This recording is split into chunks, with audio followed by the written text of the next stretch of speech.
us know, guys. Wide receivers, though. Wide receivers. Let's go. I'm going to get this started real quick and real easy. My number 5 wide receiver is Trey Harris. Our boys at Shovik Sports, okay, Austin, he actually had Trey Harris listed as his best wide receiver in this year's class. I don't have him quite that high, but I do have him at 5. He goes really to a perfect setup. Najee Harris, Amarian Hampton in the backfield. Ladd McConkey is a great route runner. Justin Herbert can throw the ball and put the ball exactly where Trey Harris needs it. And, Trey Harris has the size to win those 50-50 balls in the red zone. Once again, how do you win your fantasy matchups? You score points. The quickest way to score points, score touchdowns. Trey Harris is a big body wide receiver, and I think teams are going to sleep on him. They're going to be focused more on Ladd McConkey. And, they're going to be thinking about Mike Williams. He's not going to be doing much, but they're going to be thinking about him. And I think Trey Harris could easily have a really good career in L.A. I do like that pick. My number 5, I'm going Matthew Golden. Look, I would have put him a little bit higher, but right now that wide receiver room is hella crowded there in Green Bay, man. You got Reed, Watson, Dobbs, Devontae and Wicks, McCole Hardman. So, you have a super packed wide receiver room. It'll be interesting to see how Green Bay kind of fills that, and kind of empties that out a little bit. I wonder who's going to be the odd man out in that. But Matthew Golden has the talent coming out of Texas. I'm just curious to see what they're going to do in the wide receiver room there. But he's definitely a top wide receiver to pick up, especially in your dynasty leagues, even in your standard leagues. I think he's going to be a solid wide receiver. We just got to see where he's going to fall on that depth chart. Is he going to be a third, fourth option? Is he going to be a second, third option? Christian Watson's hurt all the time. Every one of those wide receivers last year was really, really weak. Jaden Reed just fell off, man. I don't know where he went. He kind of just had a really poor fantasy year last year. So Golden has the opportunity to kind of slide on there. And,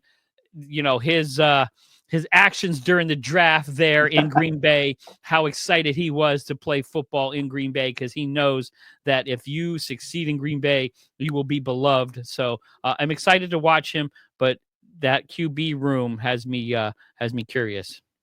All right. Yeah, that wide receiver room, you just never know. And last year, I have Christian Watson on one of my in one of my dynasty leagues, and 1 year, like when he was healthy, he's great, and then he gets hurt, like you said, and then Jaden Reed kind of came out of nowhere, and so everybody just kind of slept on.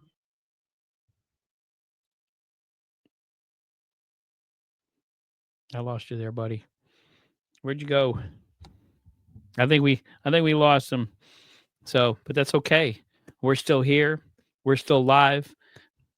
We're talking about fantasy football wide receivers. I think when he comes back, we'll jump on his. I'm going to jump on and give you guys my number 4 until my man Tim comes back.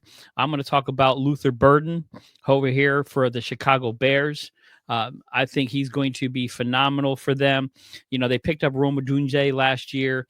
DJ Moore is still on that team. They don't have Keenan Allen anymore, so they don't have that third option. So I think Luther Burden is going to be a pretty good third option coming out of that backfield there. Coming out of Missouri, he's slated for, it's about 82 points this year, but I think he's going to score more than that. He's a good catcher and he has breakaway speed. So you're going to have Odunze on one side. There you go. You came back.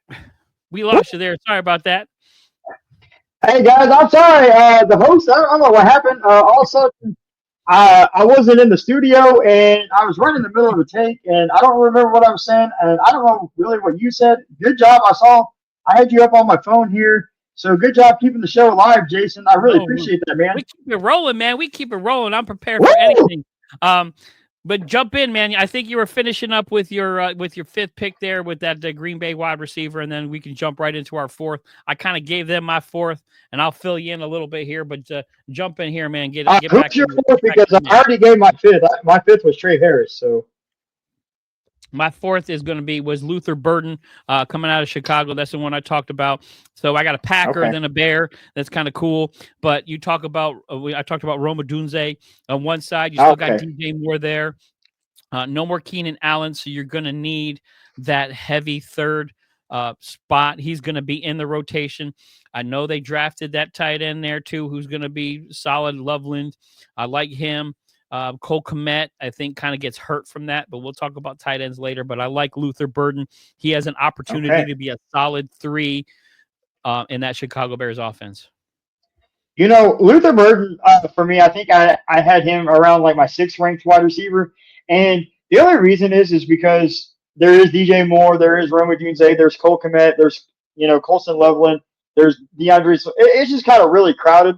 Now, I will say Ben Johnson will do a good job at creating, Luther Burden. He drafted him for a reason in the second Yep. round. So, but I have him as I believe he's my sixth ranked wide receiver. My fourth ranked wide receiver is kind of in another crowded wide receiver room, and that is Mika Ekbuka, wide receiver from Ohio State. He went to Tampa Bay, and he is honestly, I'm going to say this, he is probably one of the most underrated receivers in this class. Really? And he gets slept on a lot because he was in a wide receiver room with Marvin Harrison Jr.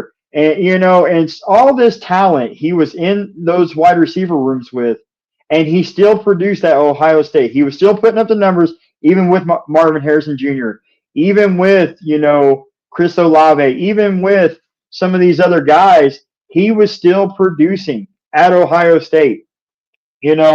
Ohio State has a history of putting up some good wide receivers. They've been doing it the last 3-4 drafts now. Yep. And he goes to another crowded wide receiver room. But Mike Evans, I love Mike Evans. He's a dog. He's my boy. But, he is on the back end of his career. We don't know Chris Godwin at the end of this season. I think they franchise tagged him or brought him back on a 1-year deal. So it's not guaranteed that Chris Godwin, and then beyond that, there's not really a whole lot. I mean, the tight end, Kate Otten, but I mean, Ekbuka will surpass him in no time for targets. But if you have a spot where maybe it's late first round, early second round in these rookie drafts, and you can afford the wide receiver to not have immediate production, grab Ekbuka. You won't regret it come next year or 2 years from now. I promise you. I do like that pick, and he's definitely somebody. If you have a Mike Evans, if you have a Chris Godwin, he's a great handcuff. I know a lot of times we try to, especially in fantasy football, we try to handcuff our running backs. Have your starter and then have whoever the backup.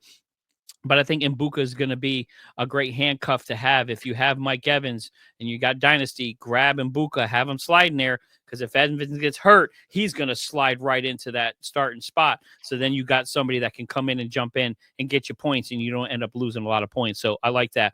My number 3 is your guy, Trey Harris. I have him higher, man. I think he is going to be a phenomenal for the Chargers. Man, Justin Herbert has been dying for somebody that can actually catch the football.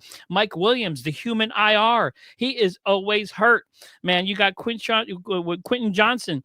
Bring Stickum back because he just can't catch the football. He had more drops last year than any other wide receiver.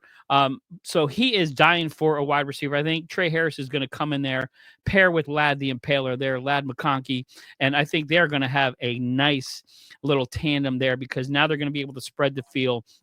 You talked about that running back. Now you got a two-headed monster at running back there with the Chargers there. So it's going to be interesting with Hampton. So watch out for Trey Harris. I think he's going to be in the top maybe 15, top 10 in wide receivers this year when it comes to fantasy points because he is going to eat because, man, Harbaugh has been dying for somebody to be able to catch the damn ball. So I got him higher, man. I got to give you that love there, but he's going to be. I appreciate that. Jason going 3 from deep on that one. That was great. My number 3 is actually Matthew Golden.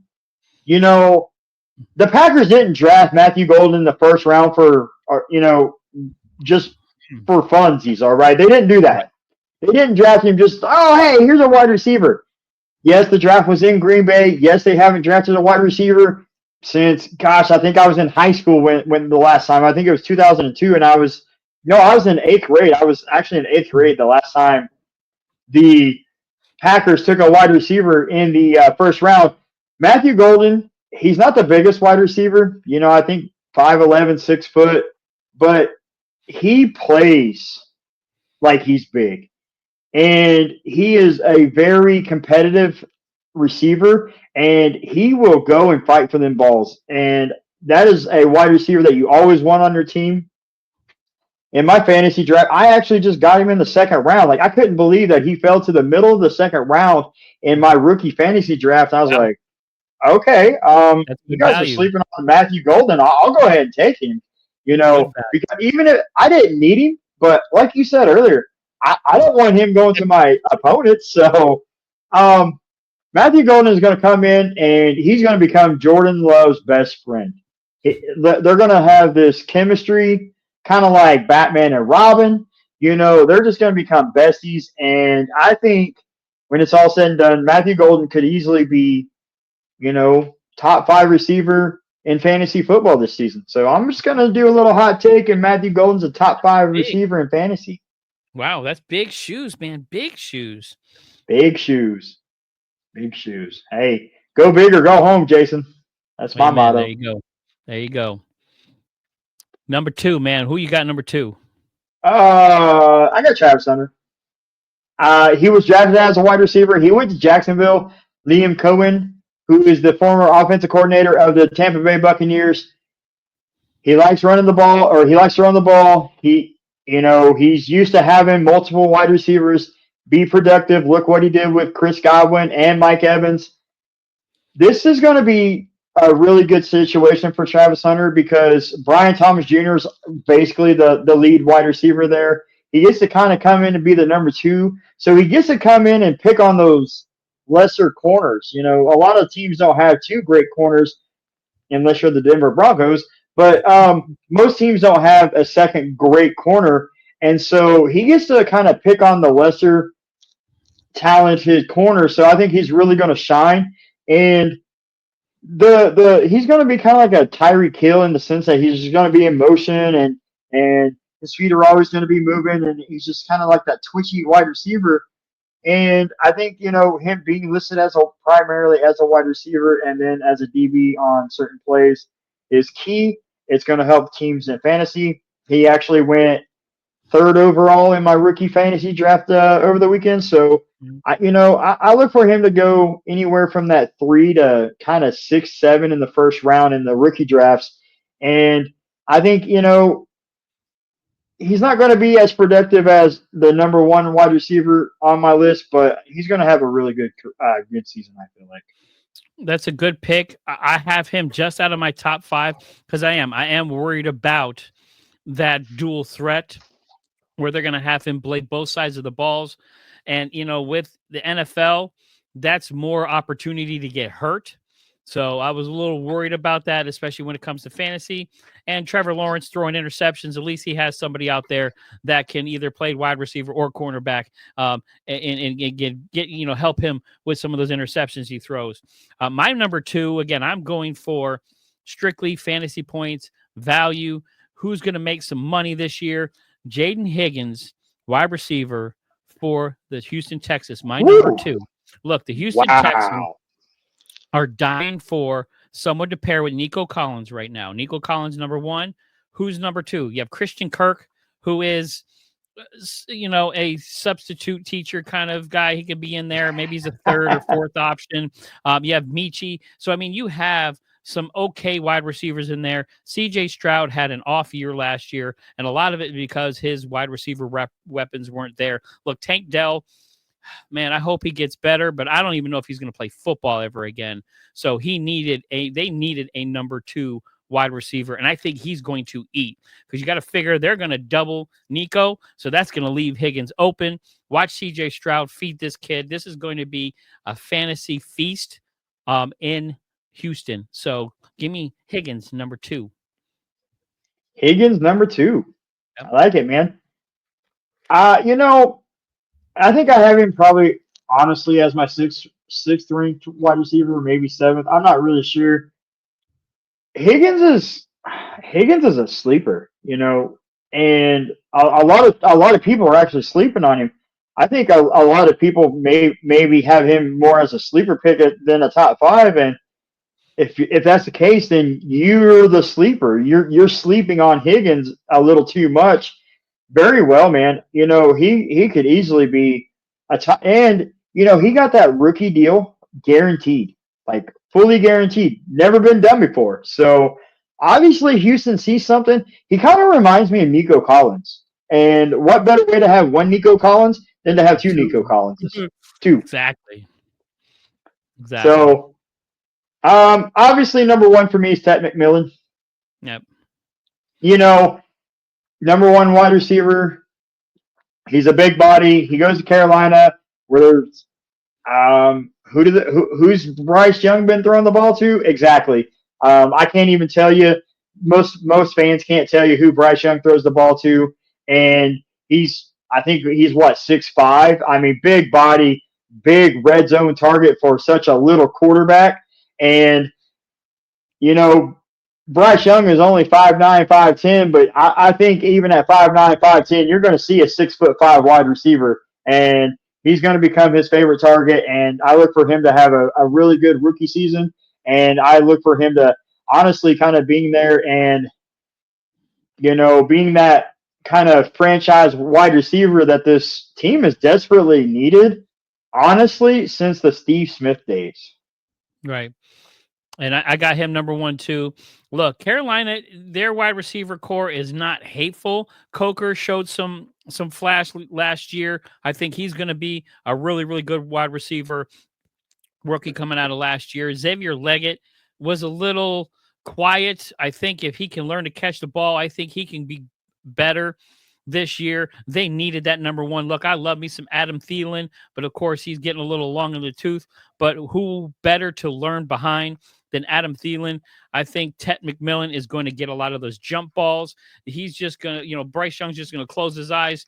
Yeah, hey, hit the C in the end zone, and I'll hit you. He's just going to jump up with that big body and bring down all kinds of passes. So I definitely like that. He's going to be a wide receiver monster for them. And in fantasy football, yeah, he's definitely a first round. He's worthy of, even in a standard leagues, of a first round pick because he's going to be that impactful to that team. All right, there we go. Once again, wide receiver rankings. Whose call do you got? My man Jason over here was dropping some bombs. Next up is the tight end position, and this